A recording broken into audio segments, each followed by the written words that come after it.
Hey guys, welcome back to my channel. Today we're going to be making these hanging towels. They're perfect on the handle of a stove. They would even go on the refrigerator. They would even be cute if you used a bathroom towel and made something for the bathroom. But we're going to be making this. I just wanted to show you couple of examples here on how the button can go in the front or the back, and they're both cute.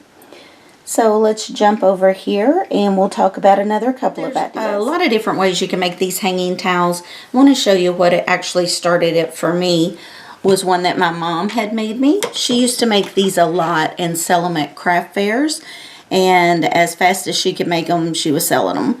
But basically, she loved to crochet, so she did it this way. She cut her towel in half, and then she would crochet right into the towel, as you can see here.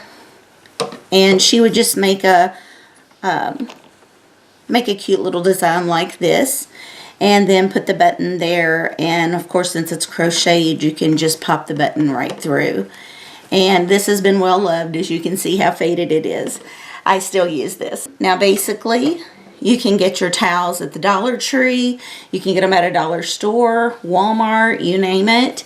This cute little Christmas towel actually came from the Dollar Tree. And I think this one did too, I do believe. So, and this one, I used the entire towel. You could cut it in half as well and get, two towels out of one. But the simplest way, and as affordable as these are, is to use the entire towel. Okay, but we'll talk about that a little bit later too. These are, the top of these towels that I made are pot holders. And so these you can also get at the Dollar Tree, Walmart, the dollar store, wherever you want to get them. You can usually get 2 for $1 at the Dollar Tree, where they're $1 a piece at the dollar store. And there's not a huge difference. Let me just find, this one is a little thicker. It came from the dollar store, and it was $1 for this one. Okay, these, you get a contrasting color. A little bit smaller, not much. Little thinner, again, not much. These are 50 cents a piece at the Dollar Tree. So, or you can actually make your own. As you can see, it's just a quilted little piece of material. And if you wanted to make your own, you wouldn't necessarily have to have it square. You could maybe put this into a triangle shaped piece of material. And then when you fold it over, it would have a little bit more of a look like the one that Mom used to do with crochet. It had more of a point. But they're cute just like they are with the pot holder, and it makes it quick, makes it easy. And so we're just going to make one to show you how easy it is. So let's get these out of the way.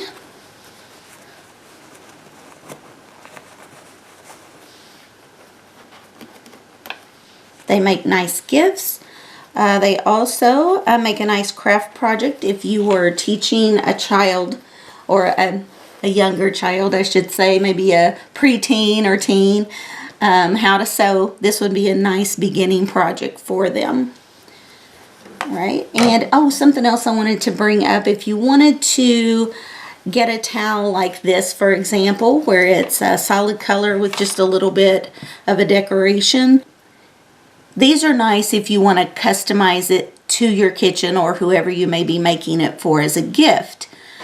For example, this is a popular print right now. If this was in someone's kitchen, you might want to just cut off a strip of it.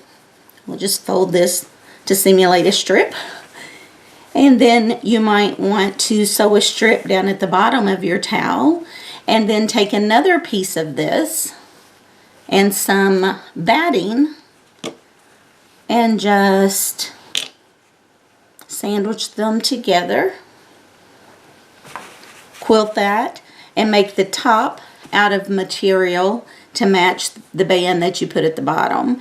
That would also be very cute, very affordable. I mean, a yard of material would go a really long way making something like that to customize it. But today we're just going to stick with the basic. Okay, so I have this cute little towel here. Home is where our family gathers. I thought that was a really cute little towel. So what we're going to do, you can either mark the center, which most of them are marked from their fold anyway, but you can open it up and just run a needle and thread and just gather this up to the width of the top you're going to use, whether it's one you've hand sewn or whether you're just using a pot holder. I don't do that myself. What I do is just fold it instead. As you can see, let me grab one of my examples again.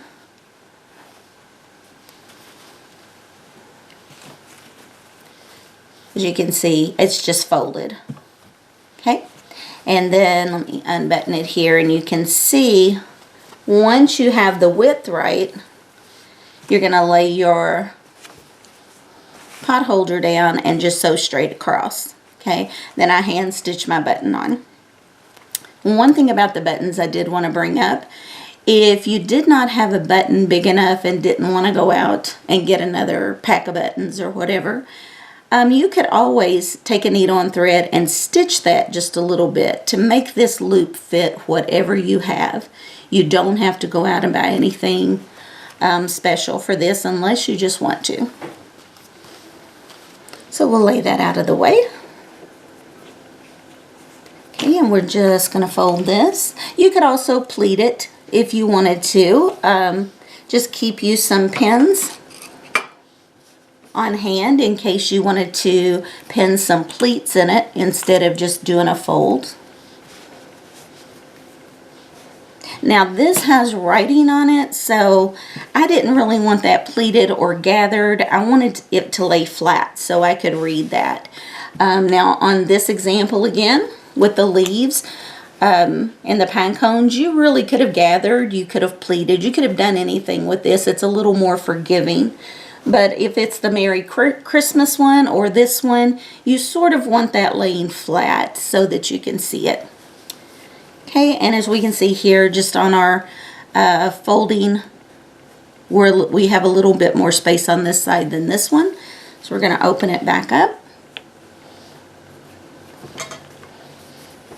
And we're just going to adjust it a little bit. Pull this in a little. Fold it back again, and that looks much better. And then I'm going to fold it again just to make sure that where it was folded in the store is the true center. Now when you make a lot of these, you're not going to have to do this, but what I would suggest is go ahead and just put a pin in it to mark the top. And I'm going to go through all the layers.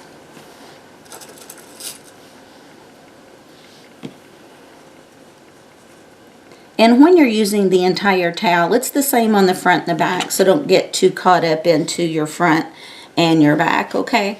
It's identical. So once you've got that pinned, you want to open it up, and we want to see the right side up. And you wouldn't think there's really a right side and wrong side to your pot holder, but really there is, because there was a tag in here that I cut out. So that little white speck there, I got as close as I could, but I can still see it. So I want that to be the inside where it folds. And so that makes this my right side. So we're just going to lay this down. We sort of want to get the center as best we can. Okay, and once you have it laying down, pull the pin back out and pin it again right here on the pot holder itself. And you want to check your edges too, just to make sure we're wide enough for the pot holder. Let me scoot this up a little so you can kind of see.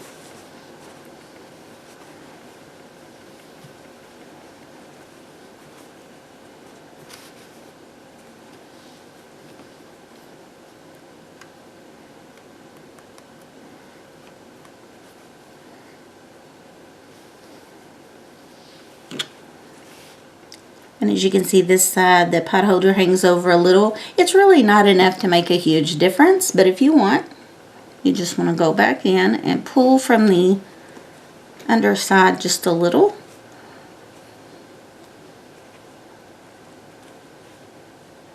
Okay, now that our pins are in, just flip it over, make sure we're still in the center. And then you want to come over to your sewing machine. Now this could come unfolded, so just kind of keep an eye on your fold on the back. And what I mean by that is right here, when you flip this over and you're sewing, this could have a tendency to want to roll. So either pin it or just be aware of that as you're feeding it through. Keep an eye on it to make sure it does not unfold. So what I'm doing here is I'm folding it up here so it can't come unfolded. All right, I'm going to take my first pin out. Go ahead and sink my needle.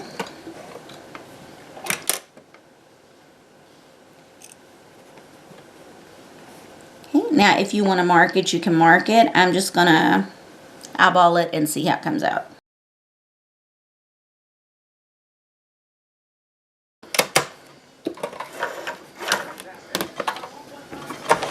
Okay guys, so in a very short time, minimal amount of money, you've got either something cute for your own home or a very cute gift.